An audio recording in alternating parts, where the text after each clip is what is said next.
What's up, guys? It's Wolfgang back with another Dorkfish review, and today we're bringing you the Marvel Legends Uncanny X-Men Retro Card Onslaught.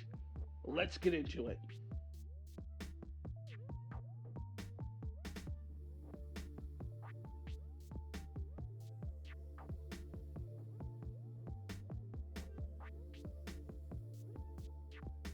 Now, a quick backstory on this character and on this figure. The character himself is an amalgamation of the mind of Magneto with some of the aesthetic looks and the body and some of the powers of Charles Xavier. I say some of, but actually all of the powers of Charles Xavier. This character was designed at the point in time of the kind of end of the run of the original Marvel Comics characters, minus the X-Men and Spider-Man. Those were the only ones doing good at the time. So this character kind of became a reset from Marvel, where they did the Heroes Reborn initiative coming out of this story. So this character is kind of really, in a lot of ways, the hard reset for the Marvel Universe in the 90s. But he's gone on to become a great villain in video games and other areas. He's returned in multiple comics. They set him up in X-Men 97, and I don't think it's a coincidence that X-Men 97 has set him up while this is being released. I think it's all planned. It's not just coincidental in my head. But regardless, we're here to talk about the figure. Now, the figure is a reissue from the Build-A-Figure 2017, 2018, I think is when it was released. It was a Captain America line because it was originally the Red Skull Onslaught. In fact, you didn't even get that particular head sculpt. You got the Red Skull head sculpt in that set.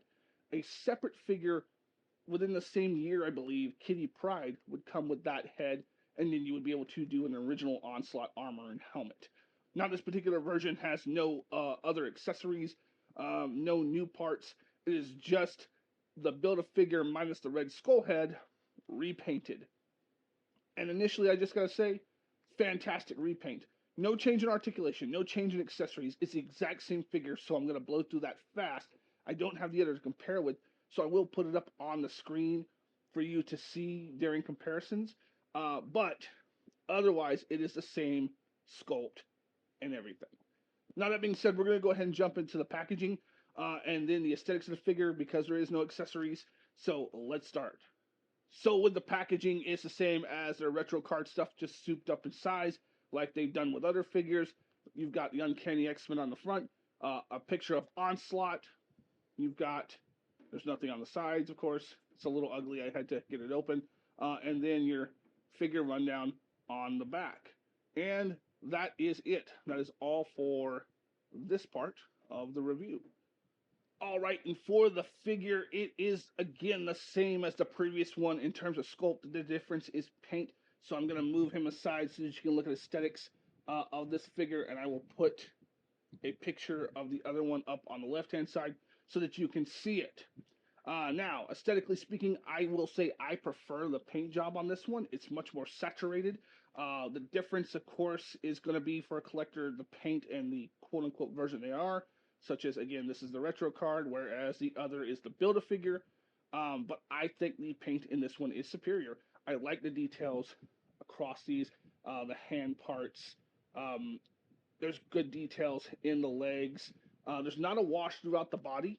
There's just paint in select parts.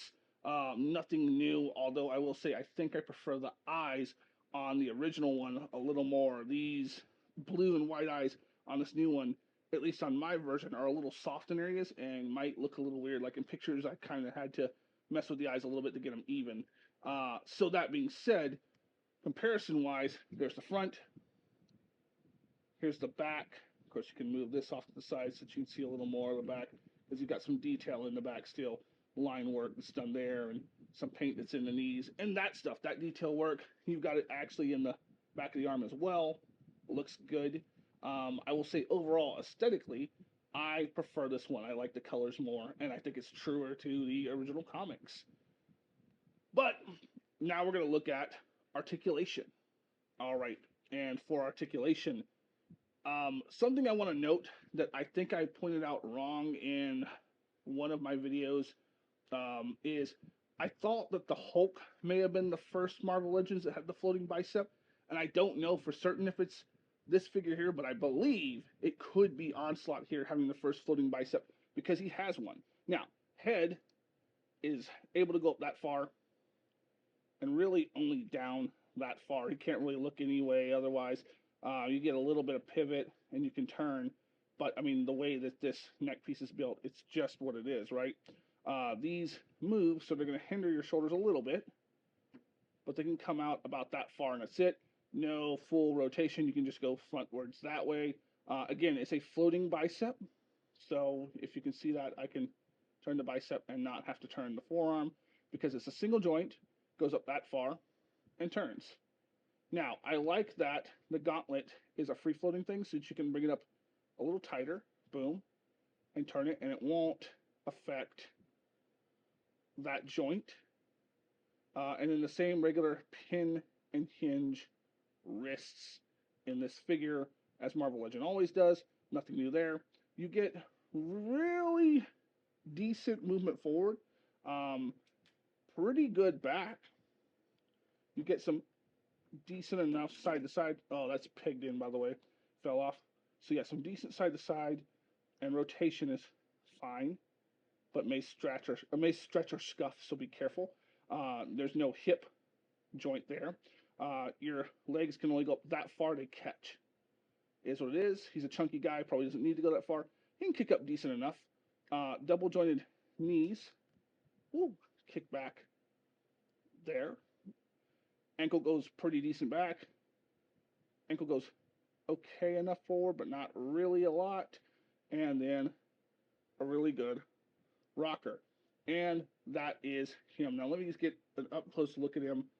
Again, it's the same release, so they didn't cover the pins or do a pinless, but they do have the swirly kind of plastic. It's got a glitter or shimmer to it that I do like. I like with him. I don't like it with most figures, but with Onslaught in particular, I actually think it looks great. I think it adds to it. Let's look at this part right here up close. Great plastic, looks good. Takes light well, and you can shine light. It's a little thinner, so you can shine light through the back of it. Yeah, it ports in just right here. Super simple. So, boom. And I actually kind of prefer my Onslaught without it, although I know it's a part of the figure. I like just the body itself. So yeah, I mean, it's the same figure. So articulation is what it is. They didn't do anything different.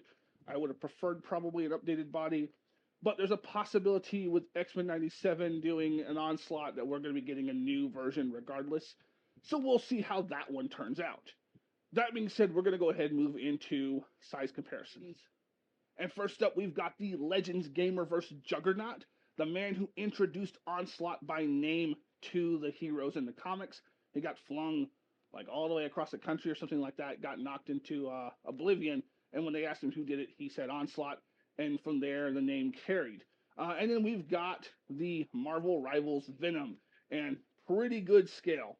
I like the size, works for me. Next up, we've got the SH Figure Arts Gamer vs. Spider-Man. Keep in mind, again, Onslaught has been a part of the Capcom vs. Marvel games as a big bad. So I like this. I think they look pretty good together. Might do some action poses with them. And then just for size reference with some DC Collect and Connect figures, here he is next to Bane. And again, I like the scale. And last but not least, we have him next to Professor Xavier, my favorite of the Marvel Legends Magnetos, and the Build-A-Figure Apocalypse. And I think they look great together. I love the scale all the way across. I will definitely be doing some pictures with these figures, and I am excited to see how they do the story in X-Men 97. I hope that they don't introduce Onslaught until the next season, to be honest. I want the Age of Apocalypse to breathe, so it really sets up the impact of Onslaught after.